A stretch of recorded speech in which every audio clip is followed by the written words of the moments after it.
HKPD dibentuk untuk menciptakan sistem hubungan keuangan yang adil, efisien, dan berkelanjutan. Peningkatan kemandirian fiskal daerah. Daerah didorong untuk lebih kreatif dalam implementasinya, masih menghadapi berbagai tantangan struktural.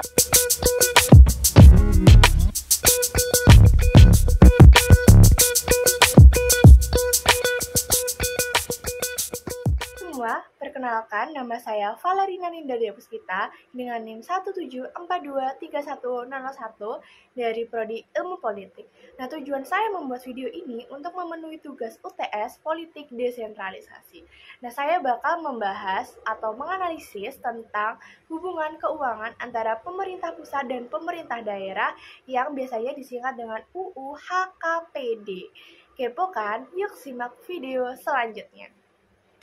Untuk itu, pemerintah meminta percepatan struktur undang-undang tentang hubungan keuangan antara pemerintah pusat dan daerah atau RUU HKPD.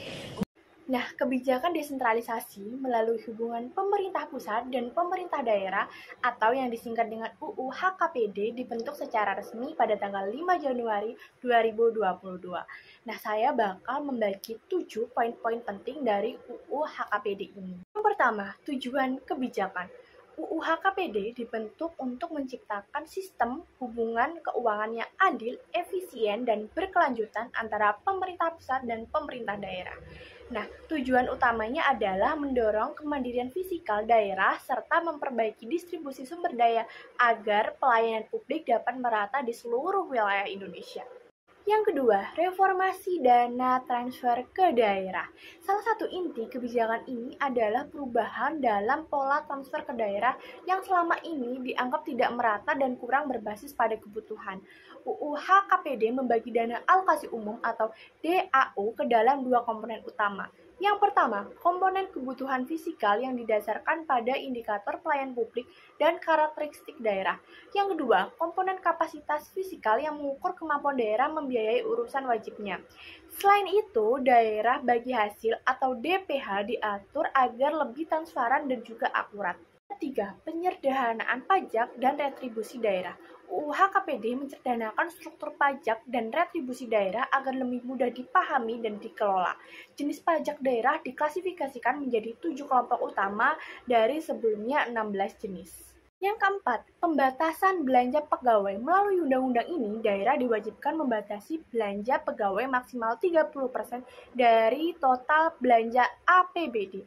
Tujuannya adalah agar lebih banyak anggaran bisa dialokasikan untuk pembangunan infrastruktur, pendidikan, dan juga layanan publik lainnya. Kelima, harmonisasi belanja pemerintah pusat dan pemerintah daerah atau keselarasan. UU HKPD ini juga mengatur agar perencanaan dan pelaksanaan belanja antara pusat dan daerah bisa selaras. Ini dilakukan dengan menyatukan sistem perencanaan dan penganggaran lewat sistem informasi pemerintah daerah atau biasanya disingkat SIPD. Dengan sistem ini, belanja pemerintah daerah bisa selaras untuk mendukung program prioritas nasional dan mencegah tumpang tindih antar kebijakan. Yang keenam, peningkatan kemandirian fiskal daerah. Daerah didorong untuk lebih kreatif dan juga bertanggung jawab dalam menggali pendapatan asli daerah atau PAD. Yang ketujuh, penguatan sistem informasi dan akuntabilitas. Undang-undang ini memperkuat sistem pelaporan, perencanaan, dan pengawasan keuangan daerah.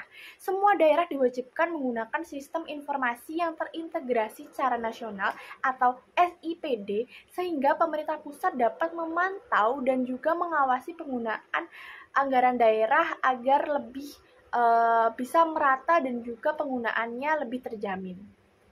Nah, tadi kan udah tahu nih penjelasan tentang Undang-Undang HKPD ini. Nah, sekarang mari kita analisis. Ada nggak sih kekurangan dan tantangan dari Undang-Undang HKPD ini? Ada dong. Apa aja ya? Yang pertama, yaitu kesiapan daerah yang belum merata. Nah, karena kesiapan daerah yang belum merata ini, banyaknya daerah yang belum memiliki kapasitas teknik dan sumber daya manusia yang memadai untuk memenuhi standar akuntabilitas dan juga kinerja yang dituntut dalam undang-undang ini. Dari masalah tadi, yaitu muncul kekurangan dan tantangan yang kedua, yaitu potensi ketimpangan baru. Sistem intensif bisa saja memperkuat kesenjangan jika daerah yang tertinggal tadi tidak diberikan afirmasi secara khusus. Nah, yang ketiga yaitu resiko resentralisasi yang terselubung. Nah, sentralisasi pengawasan dan juga kontrol kinerja daerah ini bisa saja berpotensi untuk mengurangi otonomi dari daerah itu sendiri. Yang terakhir nih, yang keempat, yaitu keterbatasan sinkronisasi sistem. Nah, belum semua daerah ini terintegrasi dengan baik dalam sistem informasi pusat, sehingga nantinya dapat menyulitkan sinkronisasi belanja atau program antara pemerintah daerah dan pemerintah. Oke, nah kita tadi kan udah membahas kekurangan dan tantangan. Nah, sebenarnya Undang-Undang HKPD ini adalah salah satu langkah dari strategis pemerintah dalam memperbaiki hubungan keuangan antara pemerintah pusat dan pemerintah daerah demi terciptanya pemerataan pembangunan dan pelayanan yang berkualitas.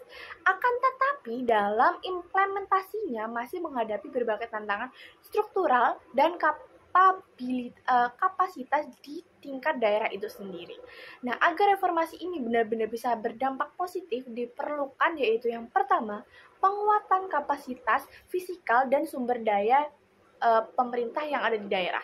Yang kedua, pendampingan intensif dari pemerintah pusat. Yang ketiga, skema intensif yang inklusif untuk daerah-daerah yang tertinggal tadi. Dan yang terakhir, yang keempat, yaitu monitoring yang adil dan berbasis data. Sehingga dari evaluasi-evaluasi ini, undang-undang ini dapat menjadi fondasi yang kuat bagi desentralisasi fiskal yang berkelanjutan dan berbasis keadilan di wilayah Indonesia. Terima kasih dan sampai jumpa.